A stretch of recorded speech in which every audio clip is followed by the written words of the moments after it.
kita bersyukur kepada Tuhan karena Tuhan itu begitu baik dan teramat baik dalam hidup kita.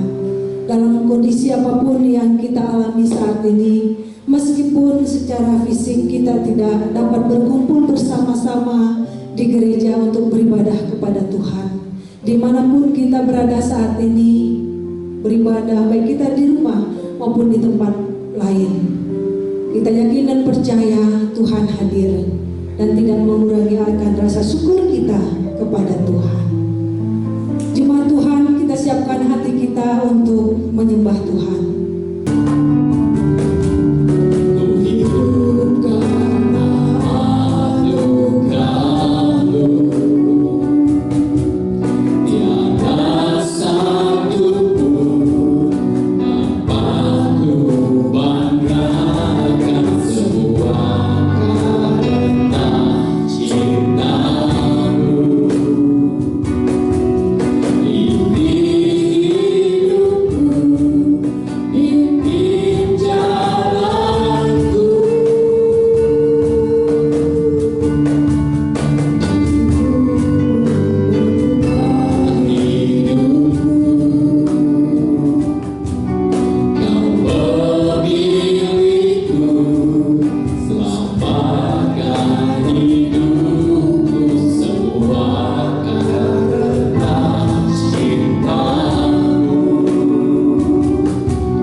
Shalom Bapak Ibu, saudaraku yang saya kasihi di dalam Tuhan Yesus Kristus.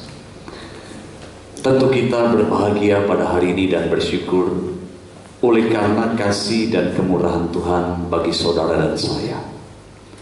Di tengah kesibukan dan di tengah keadaan yang tidak menentukan dan tidak bersahabat yang kita alami saat ini, kita masih mempunyai waktu untuk datang, merendahkan diri di hadapan Tuhan, memuji Dia, membawa setiap pergumulan kita kepadanya, mendengarkan firman-Nya pada hari ini.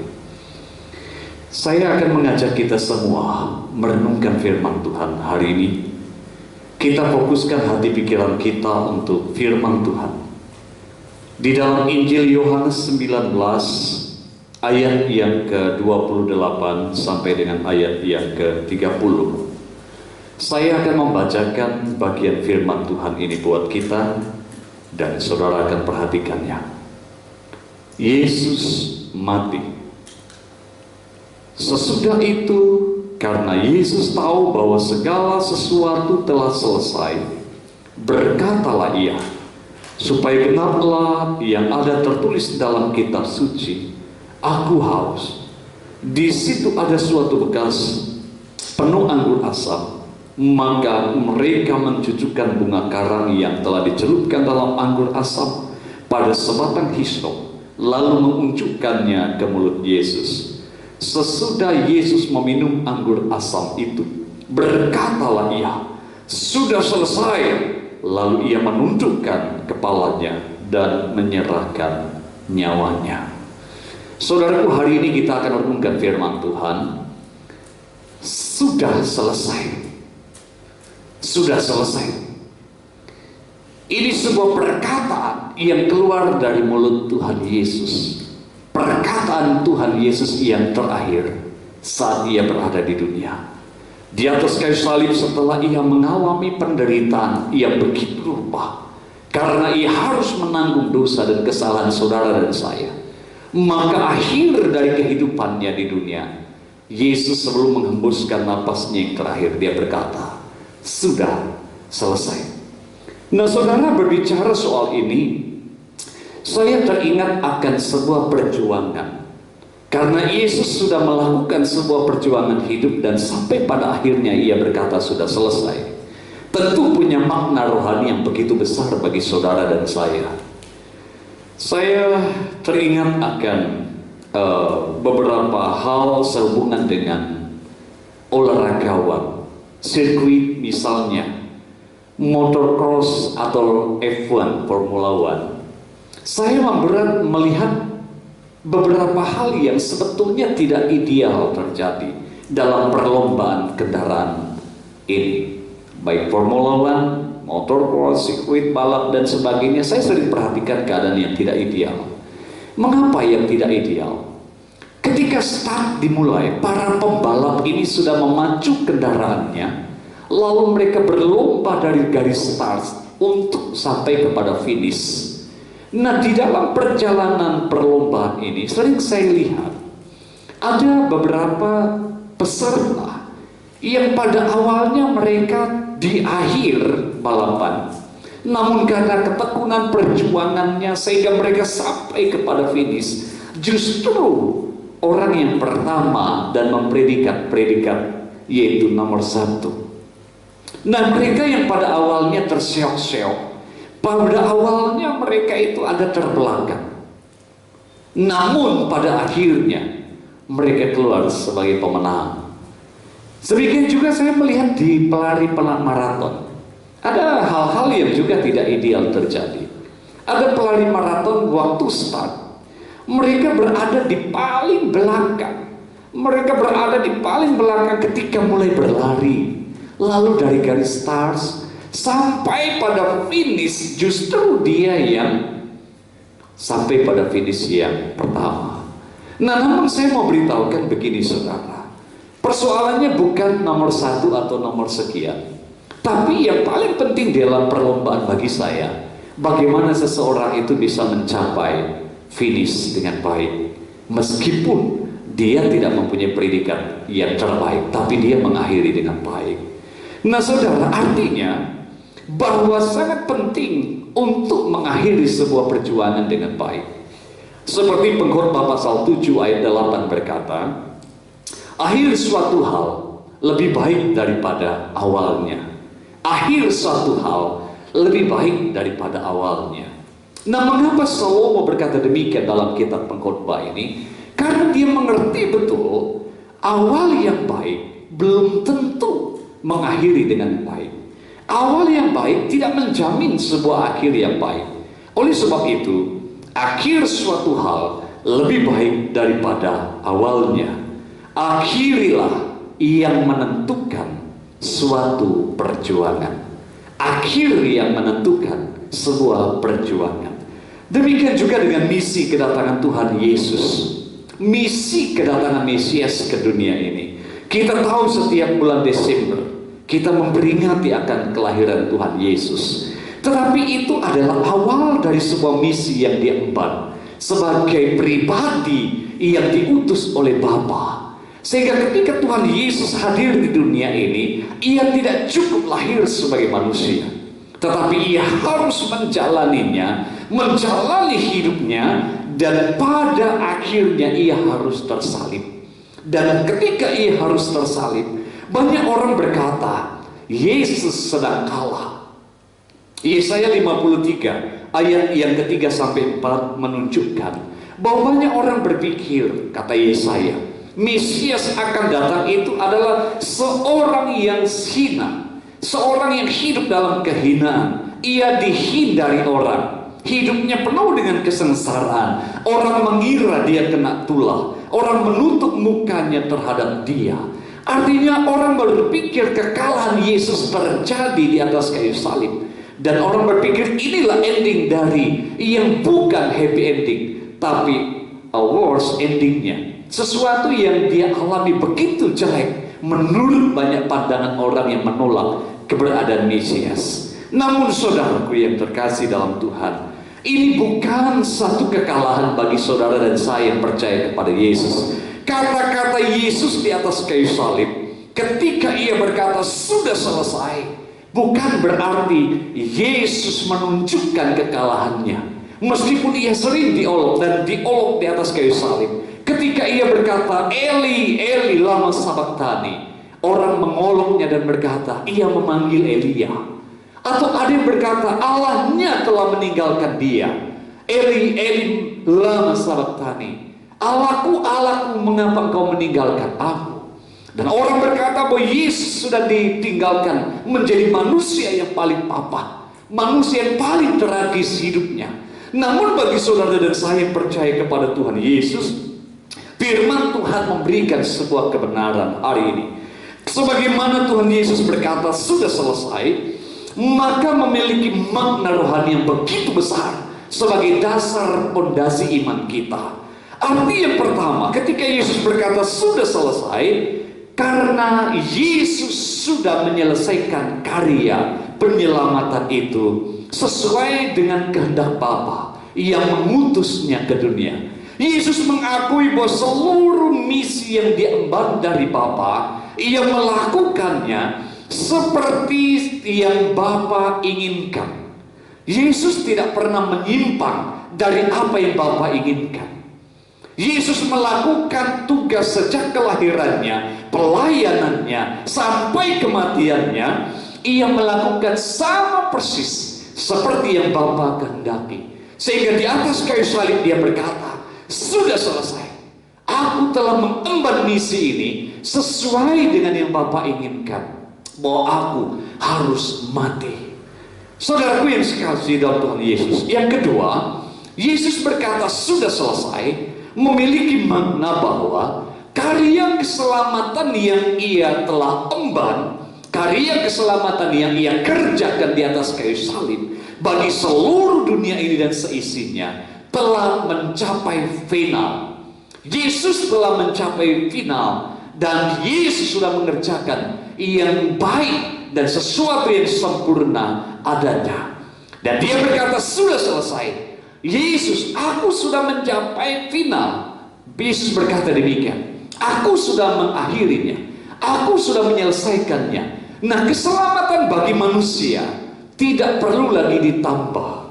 Untuk proses keselamatan yang dikerjakan oleh Yesus bagi manusia tidak perlu, tidak harus ditambah. Ditambah dengan kebaikan. Sebaik apapun perbuatan saudara dan saya, tidak akan dapat menambahkan karya keselamatan yang Yesus berikan. Dan kebaikan apapun atau apa yang kita korbankan tidak akan bisa mengubah karya keselamatan Yesus di atas kayu salib.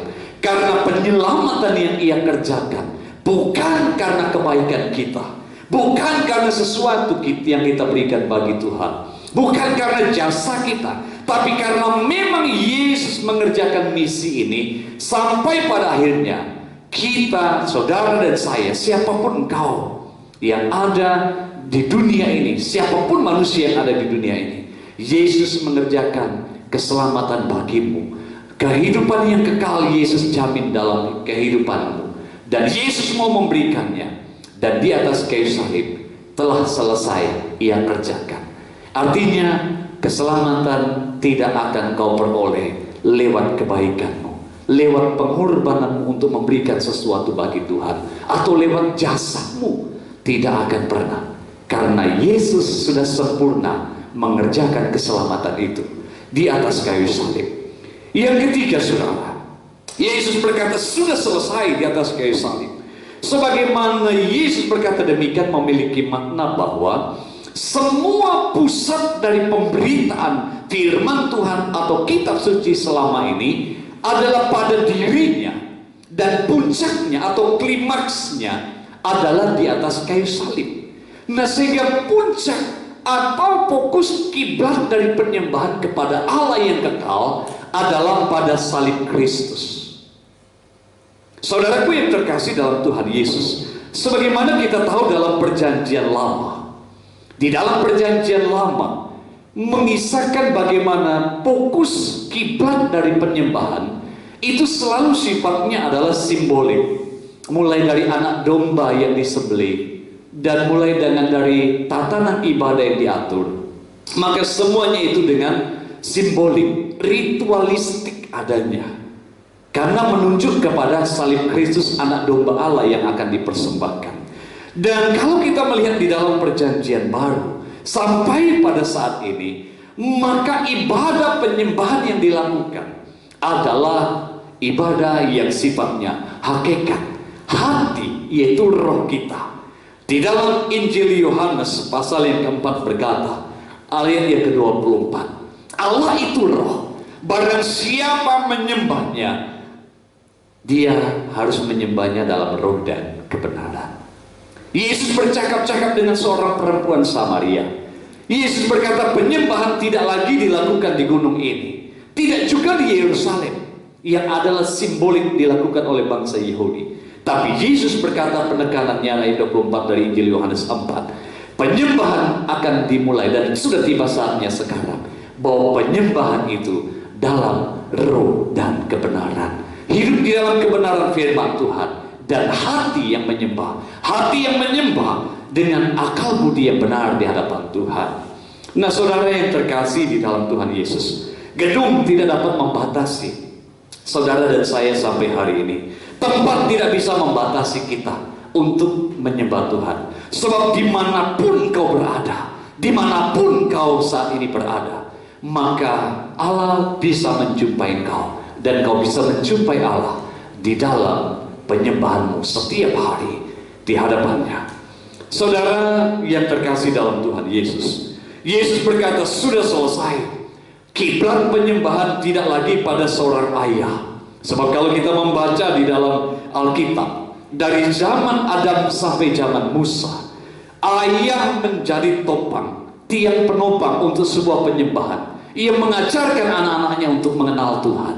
Dan kalau kita melihat dari masa bangsa Israel keluar dari tanah Mesir sampai kepada kehidupan Musa, daripada Musa sampai kepada zaman Tuhan Yesus hadir di dunia ini, maka kiblat penyembahan itu tiang penopangnya adalah bangsa Israel sendiri, karena mereka menjadi bangsa yang dipilih Tuhan untuk memberkati bangsa lain.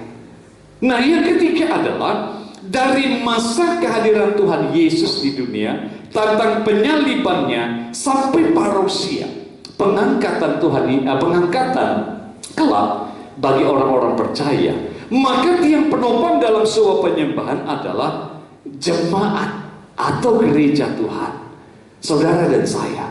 Oleh karena itu, ketika Yesus berkata sudah selesai, artinya kiblat penyembahan saudara dan saya sebagai jemaat Tuhan tidak lagi simbolik, tidak lagi pada sesuatu ritual, tapi lebih kepada itu hati, roh, dan kebenaran hidup kita. Dimanapun kita berada, kita bisa menyembah Tuhan dalam roh dan kebenaran.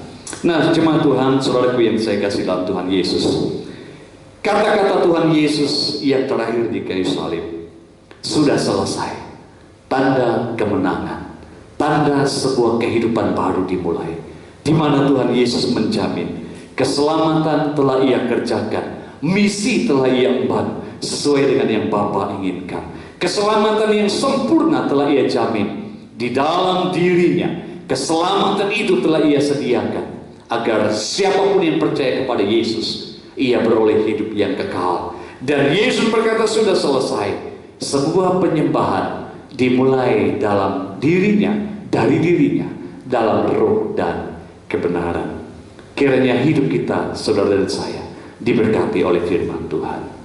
Nah, pada kesempatan hari ini, saya akan mengajak kita merenungkan itu. Darahnya tercurah tubuhnya dihancurkan untuk saudara dan saya. Namun sebelum kita akan bersama-sama melangsungkan perjamuan kudus pada hari ini dengan memakan roti dan minum dari cawan ini, ada kebenaran firman Tuhan yang saya perlu bacakan buat kita, agar perjamuan ini justru bukan membawa kita kepada kelemahan tubuh, tapi menguatkan hubungan saudara dengan Tuhan.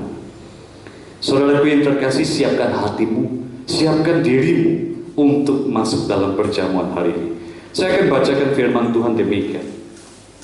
Saudaraku yang saya kasih dalam Tuhan Yesus, mari kita memegang roti di tangan kanan kita bersama-sama dan dengarkan firman Tuhan, lalu kita akan makan bersama-sama.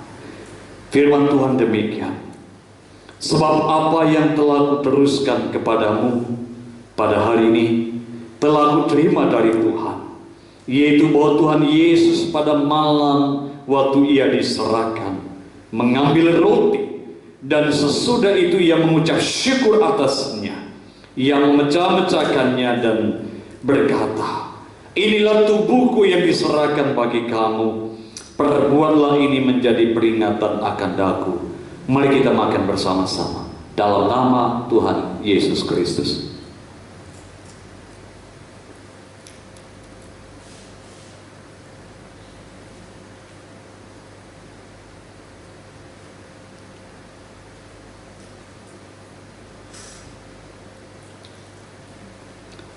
Saudaraku, mari kita memegang cawan di tangan kanan kita dan dengarkan firman Tuhan. Demikian juga ia mengambil cawan sesudah makan, lalu berkata, cawan ini adalah perjanjian baru yang dimeteraikan oleh darahku. Perbuatlah ini setiap kali kamu meminumnya, menjadi peringatan akan daku. Mari kita minum bersama-sama dalam nama Tuhan Yesus Kristus.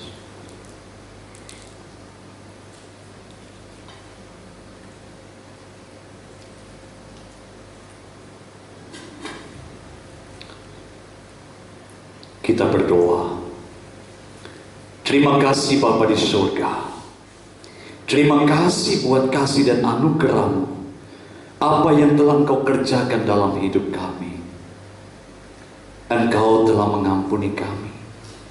Engkau telah menyucikan hidup kami. Engkau telah meniadakan dosa kami, sehingga kami hidup dalam kebenaran-Mu. Kebenaran bukan karena kami peroleh dari diri sendiri, tapi kebenaran kami peroleh hanya di dalam Yesus Kristus, yang adalah juru selamat kami, yang adalah Tuhan kami. Terima kasih hari ini kami memperingati akan kematian Tuhan, yang tergantung di atas kayu salib, memikul dosa kami, menanggung penderitaan kami, sehingga kami dibebaskan, dipulihkan, disembuhkan oleh darah Yesus. Berkati hidup kami ya Tuhan, selama kami ada di dunia. Di dalam kami menantikan hari kedatangan-Mu yang kedua kali. Teguhkan iman kami, dan biarlah kami selalu memiliki hubungan yang intim dengan Engkau, sambil kami menanti kedatangan-Mu, menjemput kami saleh-saleh-Mu. Terima kasih buat berkat-Mu hari ini. Terima kasih buat perjamuan kudus-Mu hari ini. Kami mengucap syukur. Berkatilah hidup kami. Kami berdoa hanya di dalam satu nama yang ajaib, nama Tuhan kami, Yesus Kristus Allah kami yang hidup. Haleluya. Amin. Amin. Amin.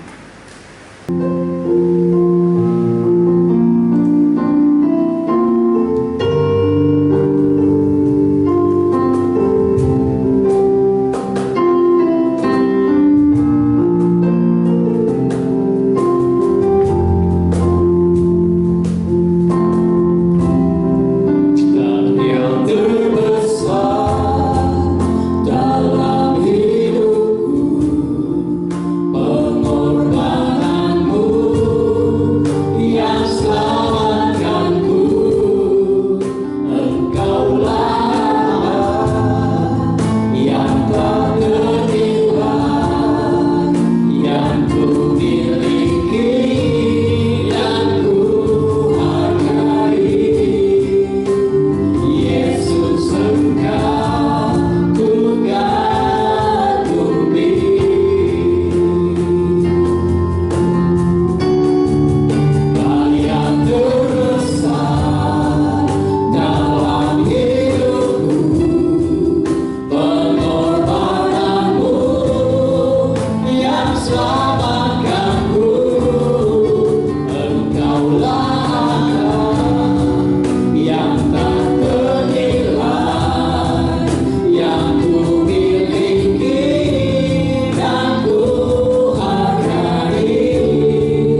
terkasih dalam Tuhan Yesus Kristus, di akhir dari kebaktian kita pada hari ini, biarlah Engkau dan saudaraku sekalian dimanapun berada, senantiasa memperoleh berkat dari Tuhan Yesus Kristus. Oleh karena itu, arahkanlah hatimu, arahkanlah hidupmu kepada Tuhan, sumber segala berkat, untuk menerima berkat yang kekal dari Dia. Tuhan memberkati engkau dan melindungi engkau. Tuhan menyinari engkau dengan wajah-Nya dan memberikan engkau kasih karunia. Tuhan menghadapkan wajah-Nya kepadamu dan memberikan engkau kasih karunia. Kasih dari Allah Bapa, anugerah dari Tuhan Yesus Kristus, persekutuan dan penghiburan dari Allah Roh Kudus menyertai hidupmu dari saat ini sampai selama-lamanya, agar hidupmu pun dapat menjadi berkat bagi semua orang sampai hari kedatangan Tuhan Yesus yang kedua kali menjemput saleh-salehnya. Haleluya. Amin. Amin. Amin.